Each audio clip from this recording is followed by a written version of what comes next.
అనేది అంశం. ప్రార్థిస్తున్నాము, వింటున్నాను. అయితే దేవుడు మాట్లాడేది వినబడ్డం లేదని చెప్పి ప్రేక్షకులు అడుగుతున్నారు. ప్రేక్షకుల తరఫున నేను అడుగుతున్నాను. పరిశుద్ధాత్మ తోడుగా నేను బదులు చెప్తానని ఖచ్చితంగా బైబిల్లో రాసుంది. అయితే నేను ప్రార్థిస్తున్నాను, నా ప్రశ్నకి దేవుడు మాట్లాడడం లేదని ప్రేక్షకులు ప్రశ్నిస్తున్నారు. దేవుడు మాట్లాడలేదు అనేది నేనెలా అర్థం చేసుకోవాలి? లేదు, ఆయన మాట్లాడుతున్నాడు, నేను వినడం లేదు, దీన్నెలా అర్థం చేసుకోవాలి? మన గృహాల్లో చూస్తే ఒక పెద్ద బోర్డు అందరి ఇండ్లలోనూ ఉంటది. అందులో 2 మాటలు మనం గమనించగలం. ద సైలెంట్ లిసనర్ అనేది ఉంటది. Silent listener. ఇంకొకటి ద అన్సీన్ హోస్ట్ అనేది ఉంటుంది. ఇవి రెండును వారి యొక్క వ్యూలోనే అది. అయితే స్పిరిచువల్ గా చూస్తే గాడ్ సైలెంట్ లిసనర్ కాదు. ఫర్ ఈచ్ అండ్ ఎవ్రీథింగ్ ఆయన ఆన్సర్ చేస్తున్నాడు మనకి. Active listener. అవునండి. బైబిల్ మటుకైతే అన్ని ప్రార్థనలకు జవాబునిచ్చేవాడనే ఉంటుంది. అన్ని ప్రార్థనలకు జవాబిచ్చేవాడని ప్రకటన గ్రంథంలో చూడండి. ప్రశ్నలు చాలా వస్తున్నాయి. ప్రార్థిస్తున్నాను, దేవుడు వింటున్నాడా లేదా దేవుడు బదులివ్వడం లేదని చాలా మంది అడుగుతున్నారు. అది వెరీ సింపులేనండి. ఇప్పుడు మీరు ఈ ఎఫ్ఎం రేడియో వింటుంటారు కదా. అవును. అందులో చూస్తే ఒక నెంబర్ ఇచ్చుంటారు. అవును. 93.8 ఆ ఫ్రీక్వెన్సీ నెంబర్ ఇస్తారు. ఆ నెంబర్కి నేను ట్యూన్ చేస్తేనే కదా అది వినపడుతుంది. లేదంటే గరగరని అంటుంది. రేడియో స్టేషన్లో పాటే వేయలేదని మీరు చెప్తారా? ఓహో. ఆయన మాట్లాడే ఆ ఫ్రీక్వెన్సీకి మీరు వెళ్ళినట్టయితే మీకది వినపడుతుంది. అవునా? ఇప్పుడు ఇశ్రాయేలు ప్రజలు క్రింద ఉండారు. మోషే కొండపైన ఉండాడు. క్రిందున్న వానికి అది ఉరుము వలె వినపడింది, పైనున్న మోషేకే అది అర్థమైంది. అంతే వ్యత్యాసం. మీ యొక్క డిస్టెన్స్ గాడ్కి మీకు ఎంత డిస్టెన్స్ ఉండేదాన్ని బట్టి. ఇప్పుడు మీరే ఒక విషయం చెప్తున్నారు, కొంత దూరంగా ఉండేవారికి వినపడలేదంటారు. అవును. ప్రక్కనున్నవారు చెప్తారు ఆయన ఇదే చెప్పాడంటారు, అది ఆయనకి వినపడింది ఆ డిస్టెన్స్ లో. దేవునితో మనం ఎంతగా క్లోజ్ గా వెళతామో అంత జవాబు. నేనింకా చెప్తాను, చాలా క్లోజ్ అయ్యారంటే అడుగక మునుపే ఆయన బదులిచ్చేవాడుగా ఉంటుంది. మాట నాలుకకు రాకముందే పూర్తిగా తెలిసి ఉందంటున్నాడు. ఇంకో వచనం ఉంది, మీరు ఎలా ప్రార్థించాలని పరిశుద్ధాత్ముడే చెప్తాడని అందులో ఉంది. అవును, అందులో ఆయన చెప్పేది లోతైన సత్యం మీరు కదా. ఆ వాక్యానికి వెళ్ళినట్లయితే అది వేరొక ప్రశ్నగా మీరు అడగాలి. అది ఎందువల్లని అడిగితే మీరేం అడుగుచున్నారో అది మీకు తెలియదు అని అంటాడు. అంటే మీకు అడగడమే తెలియదంటాడు. అవును, అదే ఆశ్చర్యంగా ఉంది. వింటున్నాము గాని బదులు దొరకడం లేదంటున్నారు. అయితే బైబిల్లో చాలా క్లియర్గా ఆ వచనం ఉంది, ఏమి అడుగుతున్నారో నేనే చెప్తాను, అలాగనే ఉంది. ఏం చెప్తున్నారో అది నేను చెప్పేది కాదు. మీరేం అడగాలో మీకు తెలియదు, మీకేం అడగాలో తెలియదు, సో నేను చెప్పిస్తానంటున్నాడు. సహాయపడతాడని ఉంది. అదొచ్చి ఈ ప్రశ్నలన్నీ అడిగిన తర్వాత అది తర్వాత మనం మాట్లాడదాం. అయితే ఇప్పుడు దేవుడు బదులిస్తున్నాడా అని అడిగితే బదులిస్తున్నాడు, అన్ని ప్రశ్నలకు జవాబునిస్తున్నాడు. అయితే బదులిచ్చే విధానమే వ్యత్యాసమవుతుంది. బదులిచ్చే విధానం వ్యత్యాసమవుతుంది. అంటే ఒక వ్యాధిని గూర్చి ఒక పేషెంట్కి డాక్టర్ ఎక్స్ప్లెయిన్ చేసే విధానం ఉంటుంది. మీ సొంత మనిషి ఒక డాక్టర్ అయితే అతను డాక్టర్ దగ్గర ఏమైందని అడిగితే అతనితో ఎక్స్ప్లెయిన్ చేసే టర్మ్స్ వేరుగా ఉంటాయి. మీరు చూసే ఉంటారు, అవునా? ఇప్పుడు మనతో పచ్చకామర్లు అంటాడు, అతనితో హెపటైటిస్ బి అంటాడు. ఆ డిఫరెన్స్ ఉంది కదా. ఒకటే చెప్తున్నారు, బట్ వారికి చెప్పేదానికి వీరికి చెప్పేదానికి టర్మ్ డిఫరెన్స్ ఉంటుంది. నేనెంత దూరములో ఏ విధంగా దేవునితో ఉన్నానో నాకు తెలియజేయబడుతుంది. ఇప్పుడు ఉదాహరణకు చెప్తున్నా, దేవుడు మాట్లాడుతున్నాడు అన్నందుకు నేనెంతో ఆశ్చర్యపడిన వ్యక్తులు కొందరున్నారు. ఉదాహరణకు ఇప్పుడు దేవుడు నాతో మాట్లాడాడని చెప్తున్నారు కదా. దేవుడు ఎవరెవరితో మాట్లాడాడో చెప్తాను చూడండి. ఫరోతో మాట్లాడుతున్నాడు. ఓహో, దేవుడే తెలియని వానితో మాట్లాడుతున్నాడు. అంటే అతడు ప్రశ్న అడగలేదు, ఏది కూడా అడగలేదు, అయితే మాట్లాడాడు, అతనితో మాట్లాడాడు. తర్వాత నెబుకద్నెజరు దేవుని ఎరుగనివాడు. అయితే నెబుకద్నెజర్ ప్రశ్న అడిగాడు. ఇంకా చెప్పాలంటే నెబుకద్నెజర్ సాల్మన్ కట్టిన టెంపుల్ని ధ్వంసం చేసినవాడు. అయితే నెబుకద్నెజర్ ప్రశ్న అడిగాడు. నైట్ పడుకొనక ముందు ఒక విషయాన్ని యోచించి పడుకున్నట్టు బైబిల్ చెప్తుంది. మూడవది బెల్షస్సర్, నెబుకద్నెజర్ యొక్క కుమారుడు. అయితే బెల్షస్సర్తో మాట్లాడిన విధము, నెబుకద్నెజర్తో మాట్లాడిన విధము డిఫరెంట్. అవును, అతనితో డ్రీంలో మాట్లాడుతున్నాడు, కాని ఇతనితో మానవ హస్తపు వ్రేలు రాసినట్టుగా ఉంటుంది. ఇతనితో మాట్లాడితే ఏ విధంగా అర్థమవుతుందో ఆయా విధాలుగా మాట్లాడుతున్నాడు. ఇప్పుడు యేసు పుడతాడు, ఆ మెసేజ్ని చెప్పాలి. మరియమ్మతో మాట్లాడుతున్నప్పుడు దేవదూత నేరుగా వచ్చి చెప్పాను అని ఉంటుంది. అయితే యోసేపుతో చెప్తున్నప్పుడు స్వప్నములో వచ్చి చెప్పినట్టుగా చూస్తున్నాం. అతనితో చెప్తే ఎలా అర్థం చేసుకుంటాడో ఆయనకి తెలుసు. వీరితో ఆయా విధానాల్లో చెప్తున్నాడు. సో దేవునికి ఎవరితో ఎలా మాట్లాడాలో తెలుసు. సో అలాగున్నప్పుడు ఎలా దేవుడు మాట్లాడలేదని చెప్పగలంటే ఆయన మనల్ని సృష్టించాడు, ఆయన క్రియేటర్. సో ఆయనకి తెలుసు వీరితో ఇలా చెప్తే అర్థమవుతుంది, వారితో అలా మాట్లాడితే అర్థమవుతుంది. వారి యొక్క మనం ఉదాహరణకు చెప్పాలంటే వారి జనరల్ నాలెడ్జ్ లాగా వారి స్పిరిచువల్ నాలెడ్జ్ అనేది ఉంటుంది. ఈ స్పిరిచువల్ నాలెడ్జ్ ఉన్నవారితో ఇలా మాట్లాడితే అర్థమవుతుంది. ఒక దగ్గర విత్తనాన్ని గురించి మాట్లాడుతున్నాడు, ఉపమానం చెప్తున్నాడు. ఒక దగ్గర అయితే ద్రాక్ష తోటను గురించి చెప్తున్నాడు.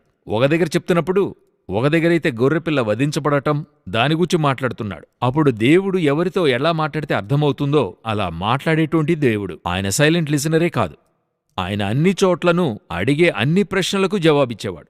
ప్రకటన గ్రంథం అలాగే చెప్తుంది, ఆయన అన్ని ప్రార్థనలకు జవాబిచ్చేవాడని. ఆ కీర్తనలు చెప్తుంది, ప్రార్థన ఆలకించువాడా సర్వశరీరులు నీ యొద్దకు వచ్చెదరు అని ఉంటది. మరి ఆయన ప్రేయర్ ఆలకించేవాడని బైబిల్ చెప్తుంది. అలాగుంటున్నప్పుడు ఎందుకు వీరి ప్రశ్నకు జవాబు అందలేదన్నందుకు ఒక ప్రాసెస్ ఉంది. అది మనం తెలుసుకుంటే అన్ని ప్రశ్నలకు జవాబు పొందడం. ఇప్పుడు ఆ ప్రాసెస్ని ఎక్స్ప్లెయిన్ చేసే ముందు నేను ఒక ప్రశ్నగా అడుగుతాను. ఇప్పుడు బైబిల్లో ఉన్న క్యారెక్టర్ గురించి చెప్పారు, నేను నేరుగా అడుగుతున్నాను, మీతో మాట్లాడా?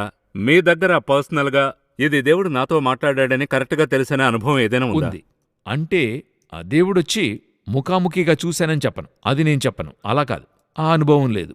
ఇప్పుడు నేను మీరు అడిగినట్టుగా నేను ఎందుకు ఈ ప్రశ్న వేస్తున్నానంటే, మనం దేవుడు చాలా మాట్లాడాడని చెప్తున్నాం, నేను పర్సనల్ గా వస్తున్నాను, అందుకని ఈ ప్రశ్న వేస్తున్నాను. ఎక్స్పీరియన్స్ నేను చెప్తాను. ఇప్పుడు ఈ మినిస్ట్రీకి నేను రావాలి. వస్తున్నప్పుడు 2004లో దేవుడు నాతో మాట్లాడుతున్నాడు. దానికి ముందు మీరు సెక్యులర్ జాబ్ చేసేవారు. సెక్యులర్ జాబ్లో నేను అబ్రాడ్లో ఒక దగ్గర నేను వర్క్ చేస్తున్నాను. వర్క్ చేస్తున్నప్పుడు నాకు ఒక ప్రమోషన్ వస్తుండింది ఆ ఆఫీసులో. ఆ ప్రమోషన్ ఏంటంటే ఆ యొక్క అవుట్లెట్కి నన్ను వచ్చి మేనేజర్గా మారుస్తున్నారు. సో నేను అప్పుడు ఆ టైంలో ఉంటున్నప్పుడు నేను ఆ నైట్ కృతజ్ఞతా ప్రార్థన చేస్తున్నాను. అవును, ఒక ప్రమోషన్ దొరికింది. ఏంటంటే నాకు దొరకకూడని అవకాశం దొరికింది. దొరికినప్పుడు నా మటుకైతే దేవుడే ఇచ్చాడు కదా. అవును, అప్పుడు దేవుడిచ్చినప్పుడు ఆ రాత్రి కృతజ్ఞత తెలియజేస్తున్నాను.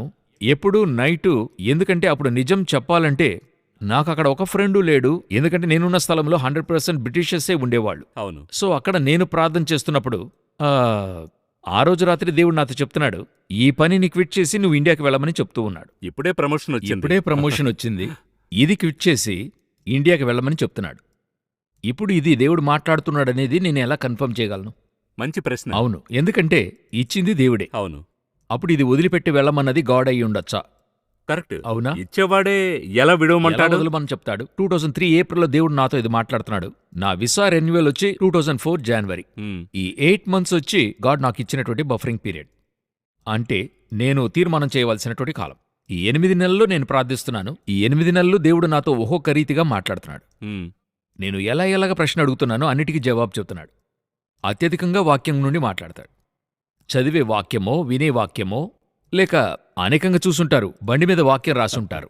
అదే నేను చెప్తాను, మనం గాస్పెల్ ఎంతగా ఒక వ్యక్తికి చెప్పి రక్షణలో నడుపుతామో అదేలాగా బండివాళ్ళు నడుపుతున్నారు. ఆటో ఉంచుకున్నవారు వెనుక వాక్యం రాసుంటారు. అది చూసి దేవుని అంగీకరించిన వారు అనేక మంది. అటువంటి వారి సాక్ష్యం వింటే ఆ వాక్యం నాతో మాట్లాడిందంట. అవును. అవునా? అందువల్ల ఆ వాక్యం నిత్య జీవ వాక్యం అని చెప్తున్నాం. లివింగ్ వర్డ్, బ్రతికించే వాక్యం అంటున్నాం. సో అప్పుడొచ్చి ఆ వాక్యం నాతో మాట్లాడుతుంది. ఇటువంటి కార్యాలు దేవుడు చెప్తున్నాడు, ప్రేరేపిస్తున్నాడు. ఒకచోట దేవుడొచ్చి మోషే దేవునితో ఇలాగని చెప్తాడు చూడండి, వారు నన్ను నమ్మరు, నా మాట వినరు, ప్రత్యక్షము కాలేదు. చివరిగా మోషే చెప్తాడు, వీరెవర్నన్నా పంపండి అని అంటాడు కదండి. నేను ఆ విధంగా పోను, మినిస్ట్రీకి పోనని నేను చెప్పలేదు, కానీ మినిస్ట్రీ యొక్క ఆప్షన్ దేవునికి ఇస్తున్నాను. ఎందుకంటే అక్కడ ఉన్నది యూకేలో. అవును. లోక ప్రకారం చెప్పాలంటే వదిలి రావాలని ఆశ లేదు. నా మైండ్ సెట్టే వేరే అక్కడ. అప్పుడు దేవునితో నేనేం చెప్తున్నానంటే, ప్రభువా, యూకేలో ఆత్మలు ఏం కావాలి? ఎన్ని ఆత్మలు యూకేలోనూ ఉన్నాయి కదా, ఇంతటి వరకు ఇక్కడుంది కదా. అప్పుడు నేను ఈ ప్రజల్ని రక్షణలోకి నడపాలంటే దేవుడు చెప్తున్నాడు, లేదు, నీ స్వంత దేశానికి, నీ స్వంత ప్రజల దగ్గరికి వెళ్ళని చెప్పి ఇండియాకి పొమ్మంటున్నాడు. తర్వాత ఇలా ఇది కొనసాగుతూ ఉంది. తర్వాత కొన్ని వారాల తర్వాత దేవునితో చెప్తున్నా, సరే ప్రభువా, ఇండియాలో 6 నెలలు, యూకేలో 6 నెలలు మినిస్ట్రీ చేస్తాను. ఒక ప్లాన్ ఎందుకంటే మధ్యలో ఉన్నవారు అలా చెప్తున్నారు. అనేక మంది అలాగే చేస్తున్నారు. 6 నెలలు ఇండియాలోను, 6 నెలలు యూకేలో చేస్తున్నారు, అలాగని చెప్తున్నారు. సో అప్పుడు దేవునితో ప్రేయర్లో, ప్రభువా, ఇలాగంతా చేస్తున్నా, నేను చేస్తాను, నేను యూకే వీసా రెన్యువల్ చేస్తాను, కానీ దేవుడు చేయకూడదన్నాడు. నేను నిన్ను యూకేకి మినిస్ట్రీకి తెస్తాను, కానీ నువ్వు రెన్యువల్ చేయకూడదు అని చెప్పాడు. అలా కొన్ని రోజులు వెళ్తూ ఉంది. తిరిగి ఒకరోజు నేను దేవుని దగ్గర అడుగుతూ ఉన్నాను, ప్రభువా, రెన్యువల్ చేస్తాను, కానీ ఇండియాలోనే మినిస్ట్రీ చేస్తా, ఇక్కడికి రాను. ఏంటంటే ఏదైనా ఇండియాలో సమస్య అయితే ఎక్కడికి తిరిగి రావచ్చు, తిరిగి పనికి రావచ్చే అనేటువంటి మైండ్ సెట్. ఒకరోజు ఒక దగ్గర దేవుడు స్ట్రాంగ్గా నాతో మాట్లాడాడు. నాకు ఎలాగంటే, ఒక పీరియడ్లో బుక్స్ అంటే నాకెంతో ఇష్టం, చదవాలని ఆశపడేవాణ్ణి. నా దగ్గరే దాదాపుగా నేనున్న స్థలంలోనే 70 కిలోల వరకు బుక్స్ ఉండేవి. సో అన్ని బుక్స్ ఉంటున్నప్పుడు అవెంతో ఇష్టపడ్డం వల్ల దేవుడు నాతో చెప్పిన మాట, నీ ఒక్క పుస్తకం కూడా ఇక్కడ ఉంచకుండా నువ్వు తీసుకుని బయలుదేరన్నాడు. సో ఈ స్వరాన్ని నేను విన్నాను, ఇది దేవుడు నాతో చెప్పింది. ఆ విధంగా దేవుడు నాతో వెవ్వేరు రీతుల్లో మాట్లాడడం జరిగింది. మరి అదే 20 సంవత్సరాల క్రితం దేవుడు నాతో మాట్లాడింది 2003లో మాట్లాడాడు. ఆల్మోస్ట్ ఇప్పుడు 21 ఇయర్స్ అవుతుంది. ఈ 21 ఇయర్స్ను ఆ రోజు ఆయన మాట్లాడిన మాటే నాకు బేస్మెంట్గా ఉండింది. అదే ఆదరిస్తుంది. ఆసరా, నాకు స్ట్రాంగ్ హోల్డ్ అదియే. ఎందుకంటే ఈ మినిస్ట్రీలో అనేక సమస్యలు వస్తాయి. సమస్యలు లేకుండా ఉండవు, అన్నిట్లోనూ వస్తాయి. దేవుడు మినిస్ట్రీలో మాట్లాడితే స్మూత్ గా పోతుందని కాదు. అవన్నీ కానే కావు. జనులను నడిపించుకుని ఎక్కడికొచ్చాడు? ఎర్ర సముద్రానికే వచ్చాడు గదా. ఫరో తరుముకొచ్చే రూట్లోనే వచ్చారు గదా. సరి ఫరో సైన్యాన్ని దాటుకుని వచ్చామని చూస్తే ఎడారి వచ్చింది. అక్కడికెళితే నీళ్లు అక్కడికి లేవు. వెళ్తే నీళ్లు లేవు, మన్నా లేదు. సరే, అదే పీస్ఫుల్గా ఉందని చూస్తే అక్కడ యుద్ధానికి వస్తున్నారు అరణ్యంలో. సో దేవుడు తీసుకెళ్లేటువంటి రూట్ పీస్ఫుల్గానే ఉంటుందని చెప్పలేం. అలాగుంటుంది, వేరే సమస్య ఏది ఉండదు, దేవుడు స్మూత్గా నడిపిస్తారని చెప్తారు గదా. వారందరూ ఆ సమస్య గుండా వెళ్తూ ఉంటారు, కానీ బయట చెప్పరు. స్మూత్ గా వెళ్లాలంటే పరలోకమే. ఒక స్థలం పరలోకమే స్మూత్నెస్. అప్పుడు ఇలాగుంటున్నప్పుడు, ఈ సమస్యలు వస్తున్నప్పుడు ఈ గాడ్ మాట్లాడిన శబ్దం ఉంది గదా, అదే స్ట్రాంగ్ హోల్డ్ మనకి. దేవుడు చెప్పిన ఈ మాటను గట్టిగా పట్టుకున్నాను. మీరే పిలిచి తెచ్చారు గదా. ఇక్కడ సమస్య వస్తుంది గదా. ఒక సమస్య వచ్చినప్పుడు పరిచర్యని ఆపమని చెప్పి సేవ చేయకూడదని భయంకరంగా ఒక పెద్ద కూటమి ఎదురొచ్చినప్పుడు దేవుడు ఒకరి ద్వారా నాతో చెప్పిన మాట, వారందరూ ఏం చెప్తున్నారు చూడు, నిన్ను గూర్చి ఏం మాట్లాడలేదు, నీ పరిచర్యను గూర్చి మాట్లాడుతున్నారు. నీ సేవనాపు, నీ పరిచర్యను ఆపు అని చెప్తున్నారు. దాని ఉద్దేశం ఏంటంటే, నువ్వు మినిస్ట్రీ చేయకూడదనేది వాళ్ళ ఉద్దేశం. నీకు మినిస్ట్రీ ఇచ్చింది నేనే చెప్పాలి, నువ్వు మినిస్ట్రీ చేయకూడదనేది. ఇలాగా దేవుడు నాతో 10 సంవత్సరాల తర్వాత ఒక ముఖ్యమైన స్థలంలో నేనున్నప్పుడు దేవుడు నాకు తెలియజేసిన విషయం. ఈ విధంగా దేవుడు నాతో మాట్లాడాడు. పలు సమయాలు వాక్యంతో మాట్లాడాడు. మా సంఘములో బోధకుల సందేశము ద్వారా నాకు దేవుడు తెలియజేశాడు. నాతో కూడా నేరుగా దేవుడు మాట్లాడాడంటే 2-3 సార్లు ఇటువంటి సంభవం ద్వారా దేవుని స్వరాన్ని వినగలిగాను. ఈ విధంగా దేవుడు నాతో మాట్లాడిన విషయం. ఇప్పుడు నేను తిరిగి దానియేలు పుస్తకానికి వస్తున్నాను. దానియేలు పుస్తకంలో పలు ప్రశ్నలున్నాయి. అయితే దానియేల్ క్యారెక్టర్ చాలా గొప్ప క్యారెక్టర్.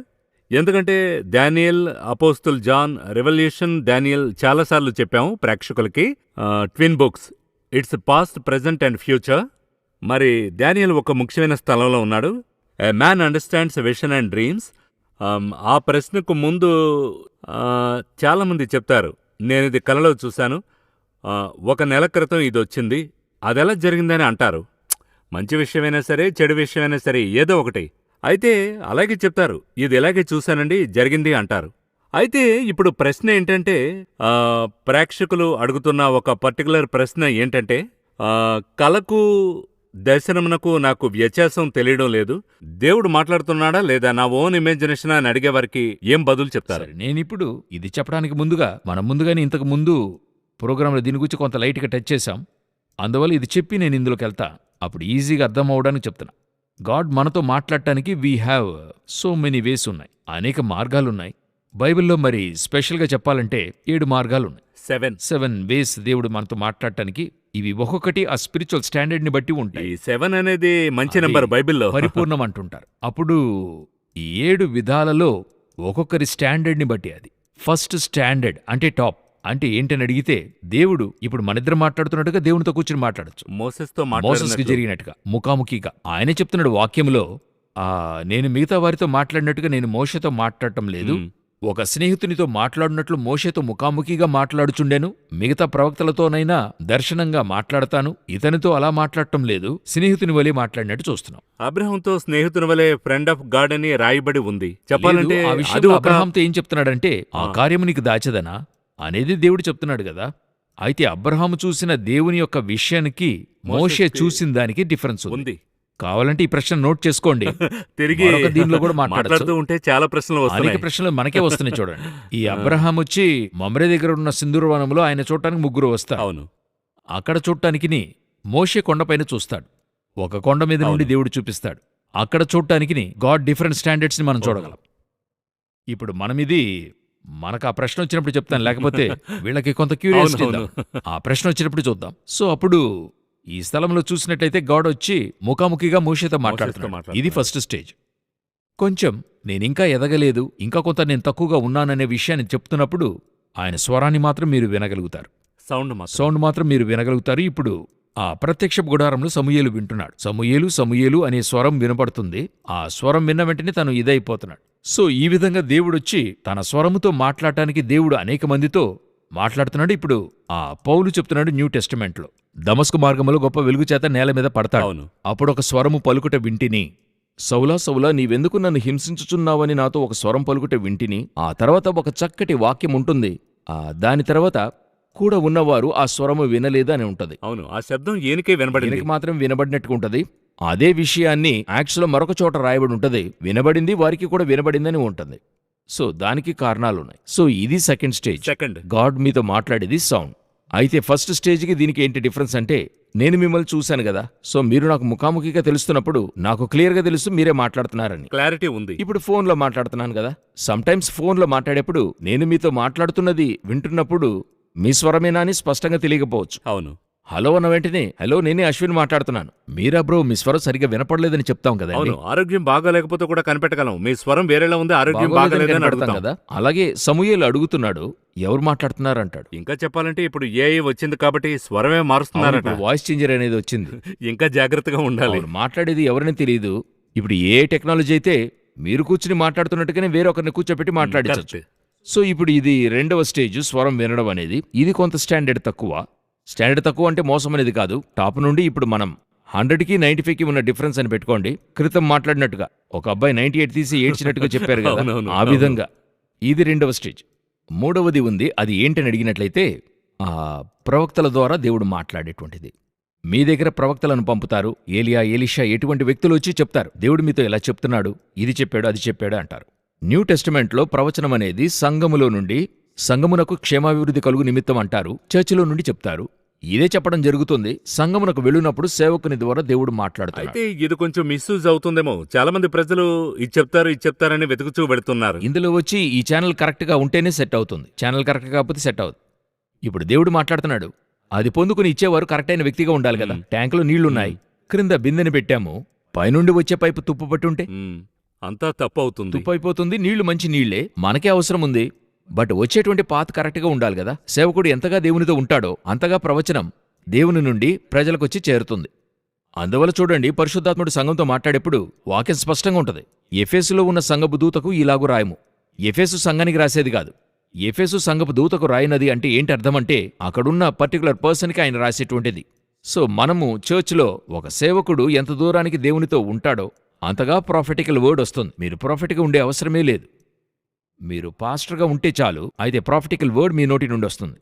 ఇదొచ్చి మూడవ స్టేజ్. మూడవది. నాలుగవ స్టేజ్ ఉంది, మీ మూలముగా దేవుడొచ్చి వాక్యము ద్వారా మాట్లాడతాడు. ఇది బైబిల్ మాట్లాడేప్పుడు ఇదే అధిక పక్షముగా అందరికీ చెప్తున్నాం. చదువుతుంటేనే ఒక వచనం వస్తుంది, ఆ వాక్యం తెలుస్తుంది, ఆ వాక్యం నాతో మాట్లాడుతుంది. ఇది మన వాగ్దానం అని చెప్తున్నాం. సంఘములోనూ ఇదొచ్చి మిస్యూజ్ చేయడానికి అనేక అవకాశాలు ఉన్నాయి. ఓహో, ఇందులోనూ అధిక అవకాశాలు ఉన్నాయి. ఇప్పుడు ఏంటంటే, నేను చదివి నేను వాగ్దానం పొందుకునేటువంటిది ఒకటి ఉంది. ఇప్పుడు టోటల్గా ఒక పెద్ద క్రౌడ్కి 50,000 మందికి ఒక వాగ్దానం ఇస్తున్నా, 50,000 మందికి ఆ వాగ్దానం సరిపడుతుందా అని చూస్తే వారు సరిపడుతుందని చెప్పి ఇస్తున్నారు. ఈ 50,000 మందికి అది వర్తిస్తుందనేది చూడాలి.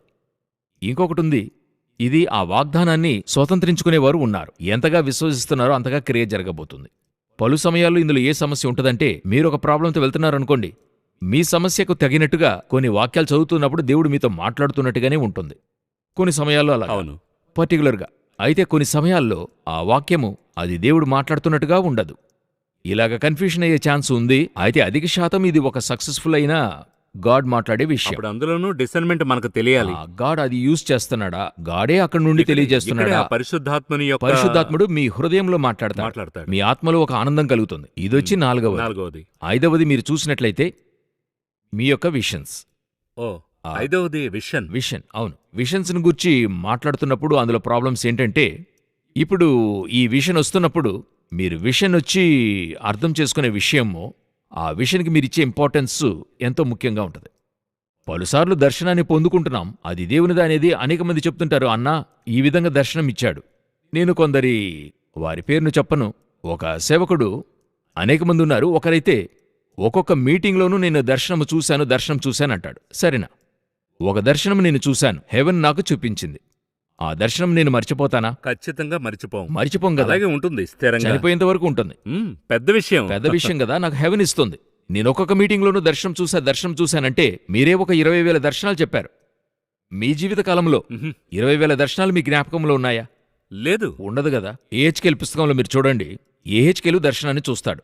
ఆత్మవశునిగా యెహోవా నన్ను తోడుకుని పోయాడు, ఒక లోయలో దింపాడు. అతని యొక్క ఆ టైం లైన్ చూడండి, ఎప్పుడెప్పుడు చూశాడో ఉంటుంది.